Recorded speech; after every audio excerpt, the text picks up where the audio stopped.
दोस्तों, तालिबान ने इंडिया को सीधी सीधी धमकी दे दी है और जब तालिबान किसी चीज़ की ठान लेते हैं तो उनको रोकना बहुत मुश्किल होता है। दोस्तों, पिछले 2 दिन के अंदर बड़ी इंपॉर्टेंट डेवलपमेंट हुई है कि वो ईद उल फितर के बाद यानी चंद दिनों बाद इंडिया पर हमला कर देंगे और हिंदुस्तान के खिलाफ उन्होंने जिहाद का भी ऐलान किया है। तालिबान के इस बयान के पीछे ऐसी क्या वजह थी, ये सब आपको इस वीडियो में बताया जाएगा।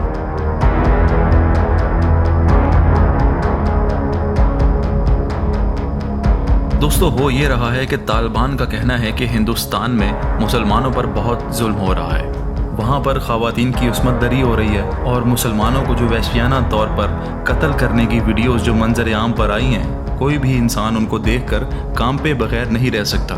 दोस्तों, मैं चाहता हूँ कि वो वीडियोस आपको दिखाऊं, लेकिन यूट्यूब की कुछ पॉलिसीज़ की वजह से वो वीडियोस आपको नहीं दिखा सकता। इन्हीं चीज़ों को देखते हुए तालिबान ने अपना रद्द-ए-अमल दिया। यहाँ पर आपको थोड़ा सा बैकग्राउंड बताना चाहूँगा कि तालिबान और हिंदुस्तान के दरमियान किस तरह के ताल्लुकात रहे और हिंदुस्तान ने तालिबान को कहाँ कहाँ धोखा दिया।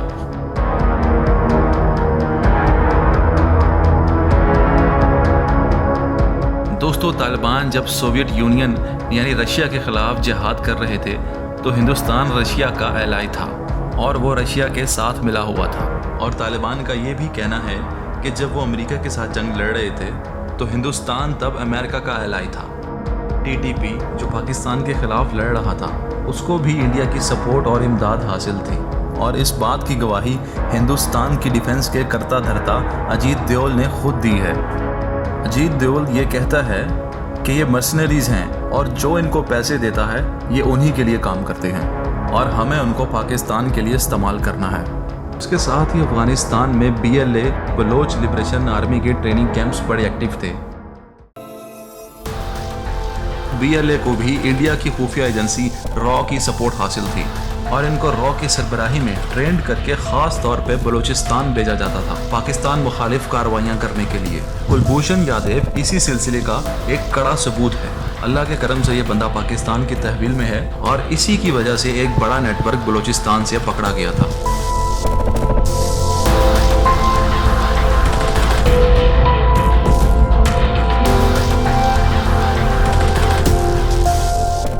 तो दोस्तों, 16 मई 2020 को तालिबान ने कंधार में BLA के ट्रेनिंग कैंप पर हमला किया और उसको तबाह कर दिया।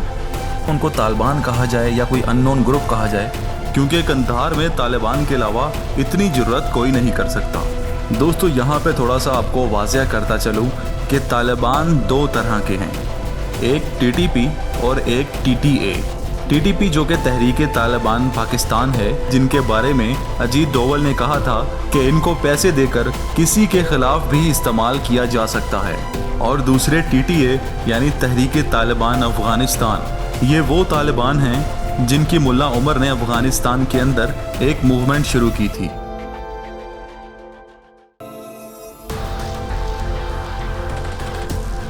मुल्ला उमर जो कि तहरीक तालिबान अफगानिस्तान का कमांडर था, उसने ये मूवमेंट एक सोशल मूवमेंट के तौर पे शुरू की थी। कहा जाता है कि वहाँ पे कोई खातून थी और उनकी 2 बच्चियों को लोकल मलेशिया के लोगों ने अगवा किया और उनकी अस्मत दरी की, जिसके नतीजे में एक लड़की ने कुएं में छलांग लगाकर खुदकुशी कर ली और दूसरी ने अपने आप को फांसी से लटका लिया। मुल्ला उमर उस टाइम मदरसे में कुछ लोगों को पढ़ा रहा था। इतने में ये औरत बदहवासी के आलम में मुल्ला उमर के पास आई और उसको कहा कि तुम बस लोगों को पढ़ाते रहो और अमली तौर पर कुछ ना करना और मुसलमान बच्चियों की अस्मत दरी इसी तरह जारी रहेगी। उस औरत का ये कहना था कि मुल्ला उमर ने अपने शागिर्दों से कहा कि मैं उस औरत की मदद के लिए जाऊंगा, जो मेरे साथ जाना चाहता है वो मेरे साथ आ जाए। मुल्ला उमर के पास उस टाइम चूंकि चंद ही तालिब इल्म थे, वो 6-7 की तादाद में उसके साथ जुड़ गए। मुल्ला उमर अपने साथियों के साथ उन गिल्टी अफराद के पास गया और उनको एक ऊंचे दरख्त के साथ टांग दिया और हर आते जाते ने उनकी लाशों को देखा ताकि हर बंदा उससे इबरत हासिल करे और ऐसा वाक़या दोबारा पेश ना आए। दोस्तों, यहाँ पर एक बात गौर तलब है कि अफ़गानिस्तान एक तवील अरसे से बैटल हार्डन्ड कंट्री था, यानी कि अफ़गानिस्तान मुसलसल एक अरसे से हालत जंग में रहा है। और दोस्तों, अफ़गानिस्तान में हर दूसरे घर के साथ यही मसला था कि वहाँ पे औरतों की अस्मत दरी और जुल्म व ज़्यादती आम थी।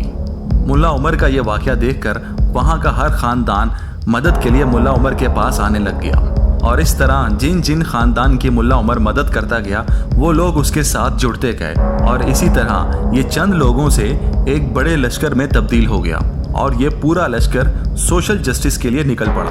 बाद में इस लश्कर ने वो शक्ल इख्तियार की जो बज़ाहिर अब दुनिया के सामने है, लेकिन दर हकीकत लोग ये नहीं जानते थे कि मुल्ला उमर सोशल जस्टिस के लिए निकला था और इसके लश्कर के जितने भी कारकुन थे वो सारे समाजी इंसाफ के लिए उसके साथ जुड़े हुए थे।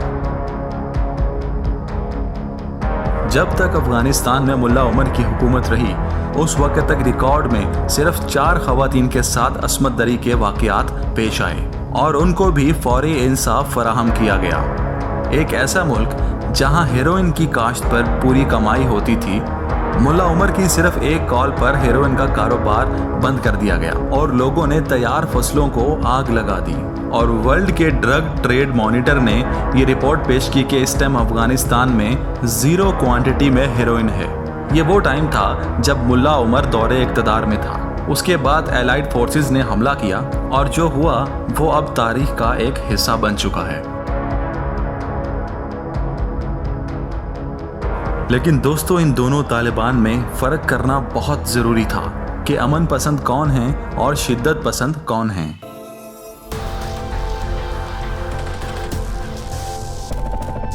अब हो क्या रहा है? वो तालिबान जिनको नरेंद्र मोदी, रॉ या अजीत डोवल फंडिंग करते थे कि वो पाकिस्तान के खिलाफ लड़ें, अब वही तालिबान उनके खिलाफ खड़े हो गए हैं। और ये हर कोई जानता है कि तालिबान जब किसी चीज़ की ठान लेते हैं तो उनको रोकना मुश्किल हो जाता है। और हिंदुस्तान की आर्मी में वो ताकत, वो जज्बा और वो मजबूती नहीं है कि वो इन तालिबान के सामने टिक सके। ये वो तालिबान हैं जिन्होंने वक्त की super power Russia, Soviet union को टुकड़े टुकड़े कर दिया था। लगता अब यूं है कि हिंदुस्तान में मुसलमानों की सुनी गई है और अब अल्लाह करे कि कश्मीर में भी मुसलमानों की सुनी जाए। दोस्तों, हम ये तो नहीं चाहते कि जंग हो या अमन ख़राब हो, लेकिन किसी की आवाज़ की वजह से कहीं पर जुल्म रुक सकता है। अल्लाह ताला हम सबका हामी और नासिर हो और जहाँ जहाँ मुसलमान हैं उनकी मदद फरमाए। पाकिस्तान जिंदाबाद।